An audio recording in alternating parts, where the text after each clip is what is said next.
মমতা বন্দ্যোপাধ্যায় সাধ্যমতো বাড়াতে বাড়াতে যে লক্ষ্মীর ভান্ডারটি দিতেন, আপনারা সেটি সম্পর্কে কুৎসা করতে করতে মানুষকে অন্য প্রলোভন দেখিয়ে বিভ্রান্ত করে অন্নপূর্ণা ভান্ডারকে আপনারা সামনে এনেছেন। 1 জুন থেকে বাংলার মা বোনেদের সকলকে, বাংলার মা বোনেরা যারা লক্ষ্মীর ভান্ডার পান, স্ক্রুটিনিতে যার ভুল থাকবে বাদ, বাট ক্রাইটেরিয়া করে বাদ দেয়া, এই প্রতিশ্রুতি কিন্তু আপনারা ভোটের আগে দেওয়ার সাহস করেনি। দাঁড়িয়ে বলতেন যে আমরা লক্ষ্মীর ভান্ডার বন্ধ করে দেবো, অন্নপূর্ণার ভান্ডার আনবো, নতুন মাপকাঠি করে আনবো। আপনারা তো বলেননি। তখন বলেছেন যারা লক্ষ্মীর ভান্ডার পান তারা 3000 টাকা করে পাবেন। এই হচ্ছে ফল।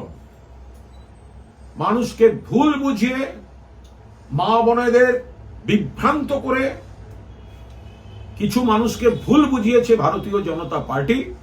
আমরা এই ভুল বোঝানোর তীব্র নিন্দা করি।